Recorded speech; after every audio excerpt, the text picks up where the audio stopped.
Hi there. I wanted to continue our line of videos with productive and useful apps and extensions and tools that we can use online and on our devices.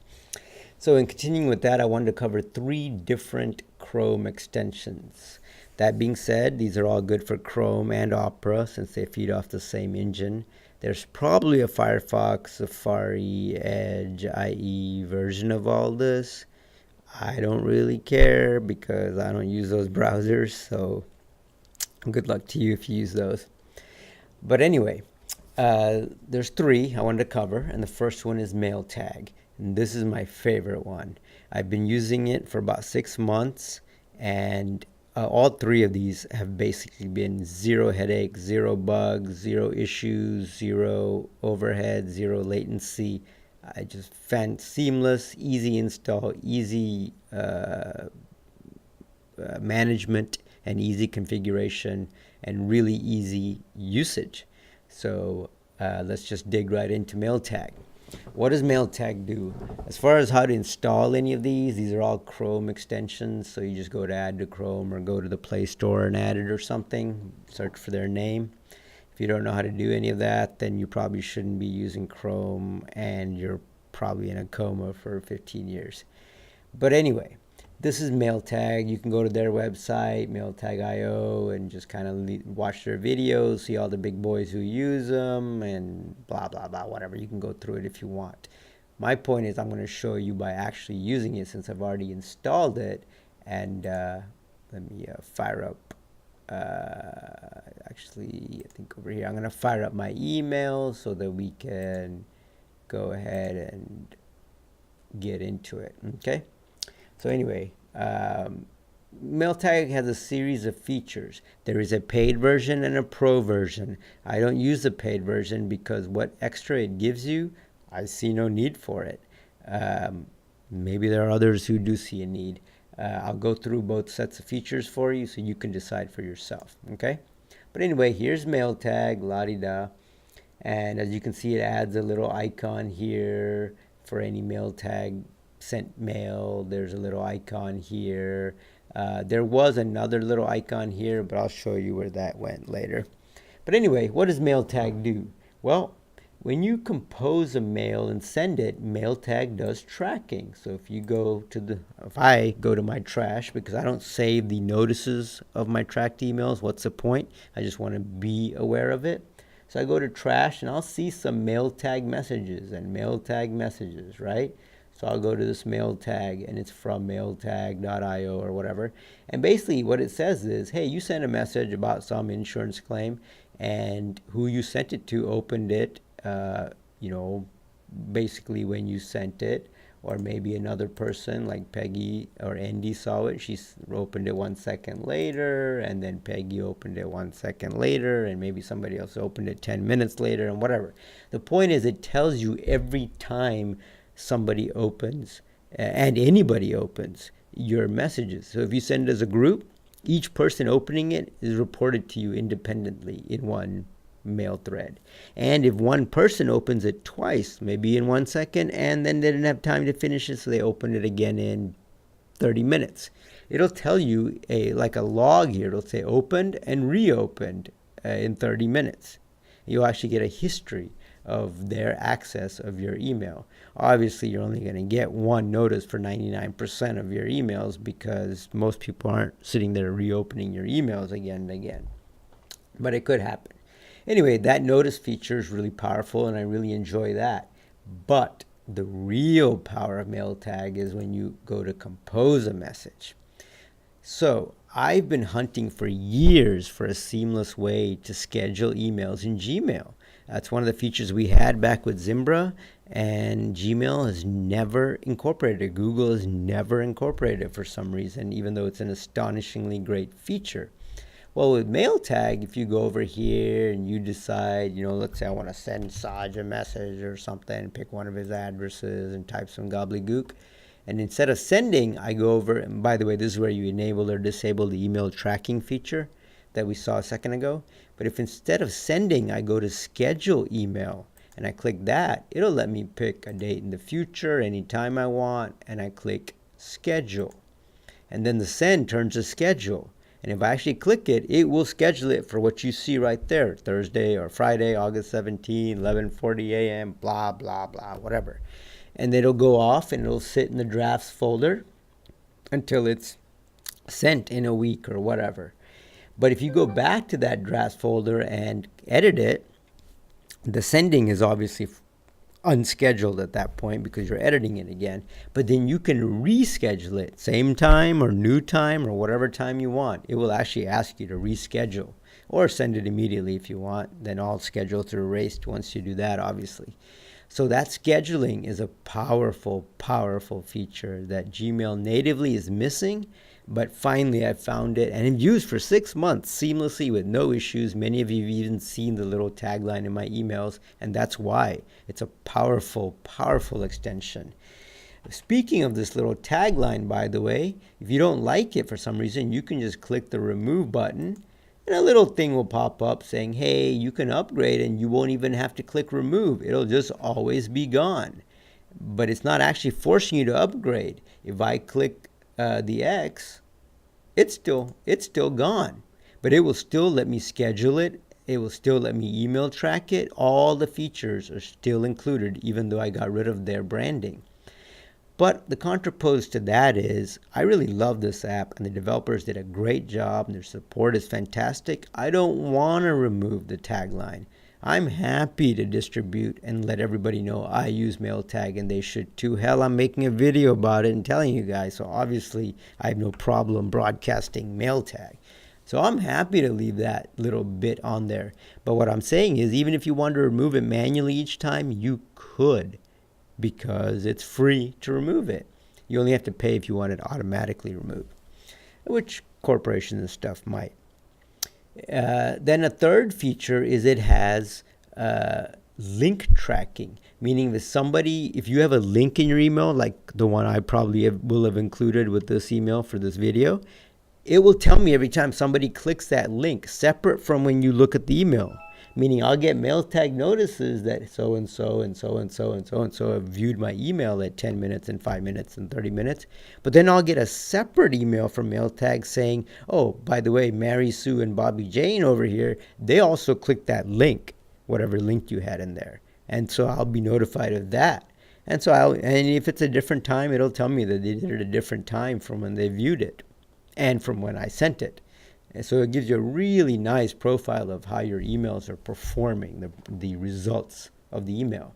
Speaking of the results, the paid features of MailTag give you a few things that the unpaid doesn't. But before we jump into that, MailTag includes this little icon, which if you click, gives you a shortcut to the future scheduled emails, some settings control, stuff like that. But it also gives you pings. Pings are not included. That is a paid feature.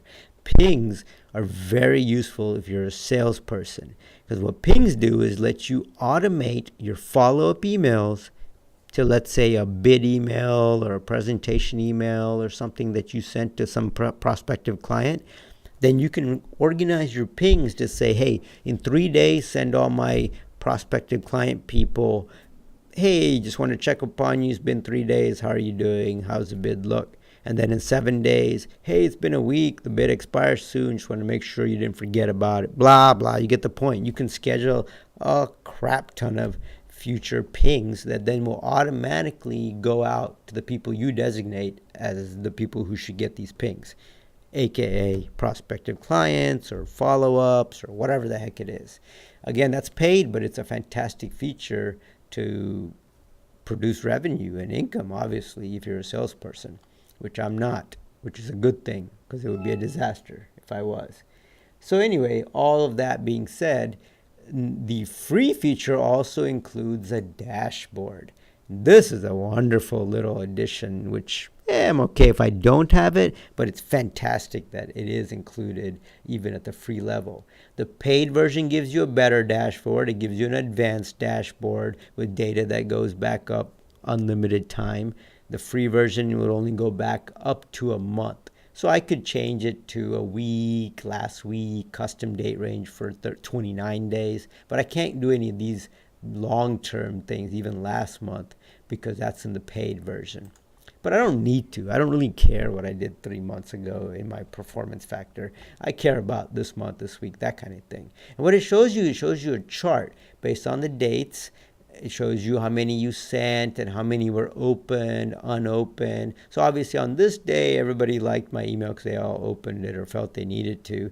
But on a couple of days later, a couple people didn't bother to open it. They didn't really care about reading those emails as much. So as a percentage, this email performed worse. But I sent it to more people, so obviously there's more likelihood that somebody won't open it. So you can gauge your productivity and how you want to measure it by yourself. But for me, it's pretty obvious that, hey, people are reading my emails, that kind of thing. And this is my personal account, by the way. So, it shows how many emails I sent and the open rate and the click rate, meaning the link tracking that's within the email, the feature I told you about. It says that, hey, I included some links in some of those emails, and 9% of the time those links are opened, or clicked on, I should say. But guess what? Mail tag can apply to all your accounts. So I can go switch back and forth between my personal, my business, any other any other Gmail account I want to attach to it. I could have 500 of them in here. And as you can see, my business account is a little bit different. I sent more emails on more days, but the open ratio is pretty close, but my link click ratio is way worse. So apparently on the personal email, I send more interesting links than I do on the business side, I guess, or something. Who knows? But the point is, you have all the data in a visual form here with data in a numerical form to analyze it and to really know, hey, how am I doing? I don't do a lot of emails, so it's not much to check anyway, but there you go. If you click on this little icon, it tells you your progress on your configuration level, meaning, hey, you added it, did you enable it, are you doing tracking, are you doing scheduling, and have you set up pings? I can't since I didn't pay for it, but there you go. And there's little videos on each one of these links that describe in detail what this feature is, what you do, how you use it, what's the benefit, that kind of thing. So in a nutshell, that's mail tag. You get your private dashboard. You get to defer sending emails so you can review them later and eliminate weird emotional junk that maybe you reacted to initially with an email. Or maybe you just want to see your email a little later so you have a little different perspective. I always try to defer my emails so that I get a little different perspective. It's not a whole separate set of eyes. It's your own eyes, but at a little bit later time, so that you do get a little bit better perspective. As far as that separate set of eyes seeing your email, that's a future YouTube video I'll be talking to you about. But anyway, that's mail tag in a nutshell. So the next pair of extensions that I wanted to talk to you about actually do the same thing, and so they compete with each other, but I preferred one over the other, and I'm going to explain to you why, but starting with the one that I did not prefer, which is which is Get Toby or Toby, which is actually a phenomenal extension, but I'll explain to you why I didn't prefer it.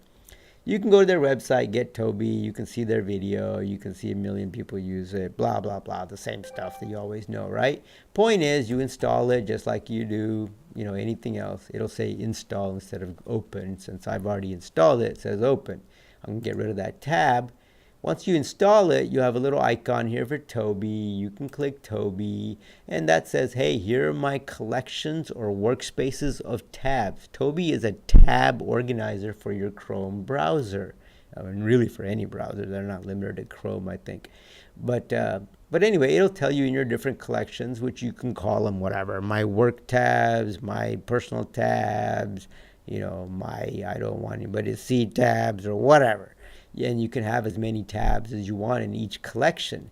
And if you just made a new, bunch of tabs that you open and you want to put them into a collection, you just click on Toby and say Save Session. And what that does is it takes all the tabs you had open and it just makes a new collection for you. A collection which then you can go and rename whatever the heck you want. Maybe you want to go over here and say, hey, you know what? I didn't really want to close them all, so I'm going to go ahead and say, close all, open these.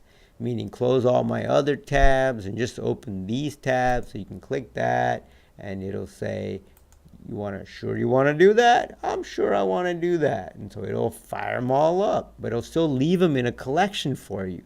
So you don't have to, if you ever have a problem or, something dies and all your tabs disappear, they're still there in Toby.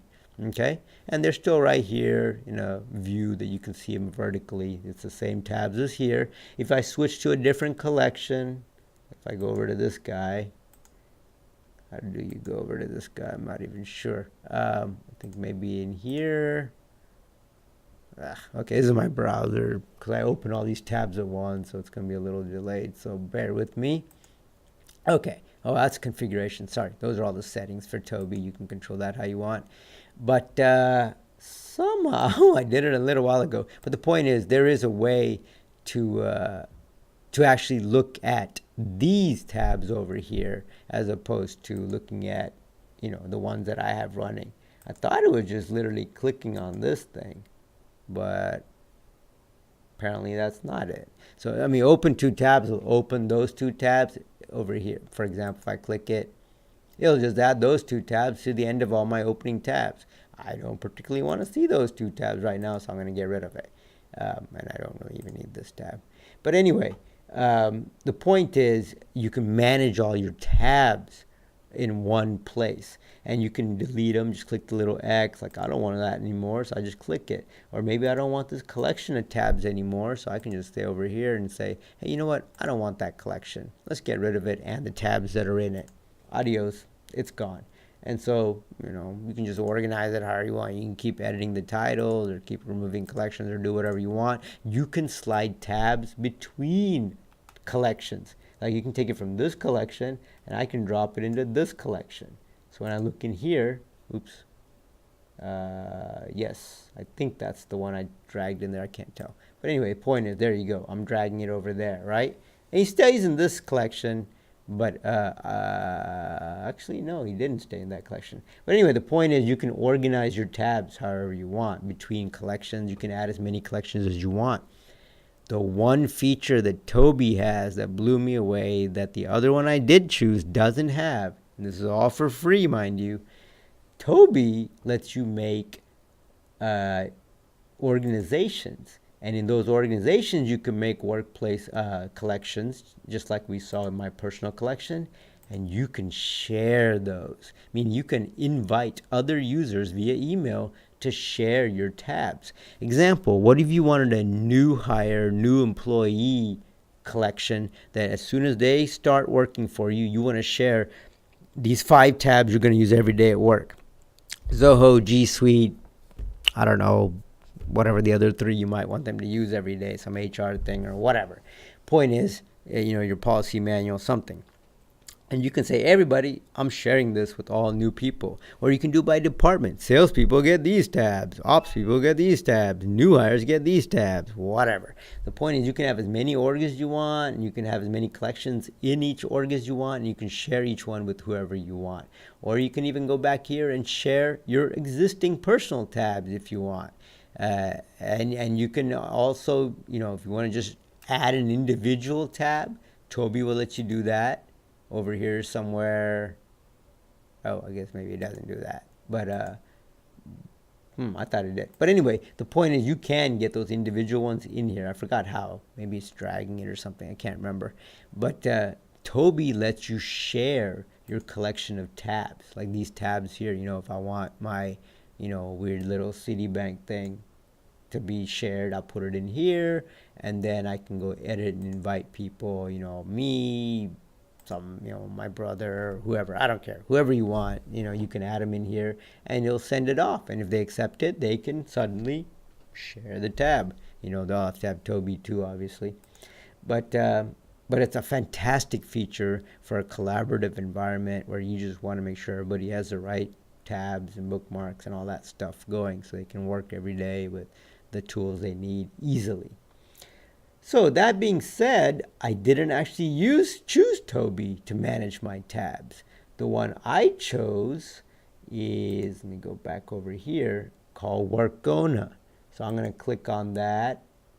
and that's going to take me there, which, by the way, you don't have to click on it. You can leave this open, and I think you can just maybe even drag it up there, and it'll open it that way too. And then it's still here in your collection. I got 2 of them because I think I put it in here twice by accident or whatever, so I'm just going to get rid of that one. But the point is, it's still there in my collection. I think I even, yeah, it's good. So anyway, that's Workona. Let me go to the site. And that's Workona. Just like Toby, they have a video you can watch about them and see the tour and see that 1 billion people and companies are using them and references and whatever and blah, blah, blah. Point is, I already installed it, so I'm not going to bother going through the website with you. But here's the way Workona works. As soon as you install it and you click their little icon, and what they do is they just add a little mini tab to the beginning of all your other tabs. So they don't actually close the tabs for you like Toby does. And then they automatically have little workspaces or collections just like Toby.